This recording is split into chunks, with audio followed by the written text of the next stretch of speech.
श्यामपुर गांव की हर गली अपने अंदर कई रहस्यों को समेटे हुए थी। ये गांव अपनी भूत कहानी के लिए दूर दूर तक मशहूर था। गांव के बुजुर्ग अक्सर रात की आग के पास बैठकर इस भूत कहानी को सुनाते थे। कहते थे कि हर पूर्णिमा की रात वहां एक भूतनी दिखाई देती है। इस भूतनी की कहानी से अर्जुन बेहद प्रभावित था। वह हमेशा सोचता कि क्या वाकई में ये भूत कहानी सच हो सकती है। अर्जुन के मन में इस भूत कहानी की सच्चाई जानने की तीव्र इच्छा थी। उसने अपने दोस्तों से कहा, आओ इस बार हम इस भूतनी की सच्चाई का पता लगाएंगे। लेकिन उसके दोस्तों ने डर के मारे उसे अकेला छोड़ दिया। अर्जुन ने अपनी हिम्मत को संभालते हुए अकेले ही इस भूत कहानी की सच्चाई का पता लगाने का निर्णय लिया। पूर्णिमा की रात धीरे धीरे पास आ रही थी। अर्जुन ने अपनी योजना बनानी शुरू कर दी। गांव के बाहर स्थित पुराने महल की ओर वह बढ़ चला। ये वही महल था जो हर भूत कहानी का केंद्र था। रात का अंधेरा गहराते ही चांदनी अपनी पूरी चमक के साथ आकाश में फैल गई थी। अर्जुन के कदमों की आहट सुनाई दे रही थी, जैसे वह किसी भूत कहानी का हिस्सा बन चुका हो। उसके दिल की धड़कन तेज हो गई थी। महल के पास पहुंचते ही उसे एक ठंडी हवा का झोंका महसूस हुआ, जिसने उसके रोंगटे खड़े कर दिए। उसने देखा कि महल की पुरानी सीढ़ी अंधेरे में गुम हो रही थी। अर्जुन ने हिम्मत जुटाकर सीढ़ियां चढ़नी शुरू की। इस भूत कहानी की यादें उसके मन में घूम रही थी। अचानक उसे किसी के रोने की आवाज सुनाई दी। वह आवाज इतनी दर्द भरी थी कि अर्जुन का कलेजा कांप उठा। उसने आवाज की दिशा में बढ़ना शुरू किया। सामने एक कमरे में उसे एक साया दिखा। वह किसी महिला का था जो सफेद साड़ी में लिपटी हुई थी। अर्जुन ने हिम्मत करके पूछा, तुम कौन हो? ये वही क्षण था जब अर्जुन इस भूत कहानी की हकीकत के सामने खड़ा था। वह साया धीरे धीरे उसकी ओर बढ़ा और एक ठंडी आवाज में कहा, मैं इस महल की रानी थी। मेरे साथ विश्वासघात किया गया और मुझे इस दुनिया से विदा कर दिया गया, लेकिन मेरी आत्मा को शांति नहीं मिली है। अर्जुन ने उस आत्मा की मदद करने का निर्णय लिया। उसने पूछा कि वह कैसे उसकी मदद कर सकता है। इस भूत का रहस्य अब उसके सामने खुलने वाला था। आत्मा ने उसे एक पुरानी तिजोरी के बारे में बताया, जिसमें उसके जीवन की सारी सच्चाई दबी हुई थी। अर्जुन ने अपनी पूरी ताकत लगाकर उस तिजोरी को ढूंढा और खोला। उसमें रानी के जीवन की सारी सच्चाइयां थीं, जिन्हें जानकर अर्जुन स्तब्ध रह गया। इस भूत का अंत अब उसके हाथ में था। वह सारी बातें लेकर उसने गांव वालों को बताई और रानी के साथ हुए अन्याय को न्याय दिलाने की कोशिश की। धीरे धीरे रानी की आत्मा को शांति मिली और उसने अर्जुन को धन्यवाद दिया। अर्जुन ने महसूस किया कि उसकी हिम्मत और सच्चाई ने न केवल एक आत्मा को मुक्ति दिलाई, बल्कि गांव के लोगों को भी एक डरावनी रात से मुक्त किया।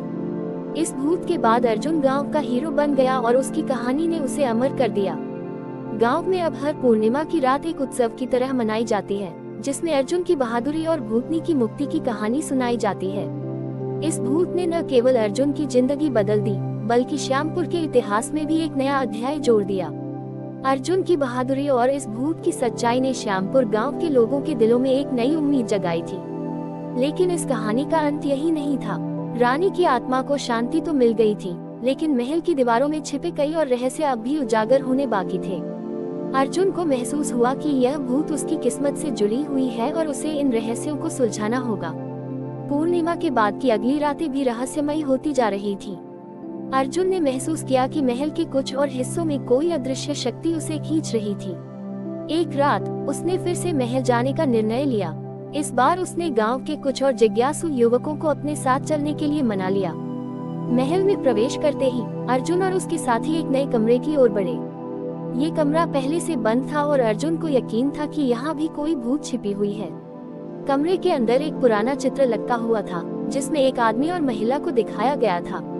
अर्जुन ने गौर से देखा और पाया कि यह वही रानी थी जिसकी आत्मा को उसने शांति दी थी। लेकिन उस आदमी का चेहरा उसकी समझ से बाहर था। चित्र के पीछे एक गुप्त दरवाजा था।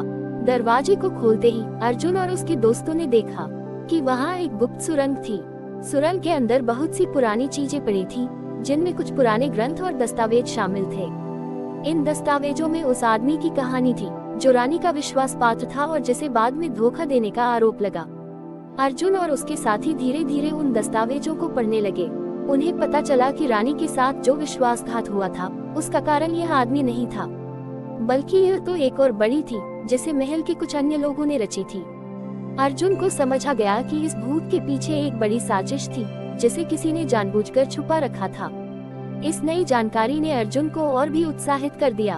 उसने अपने दोस्तों के साथ मिलकर इन दस्तावेजों को गांव के बुजुर्गों के सामने पेश किया।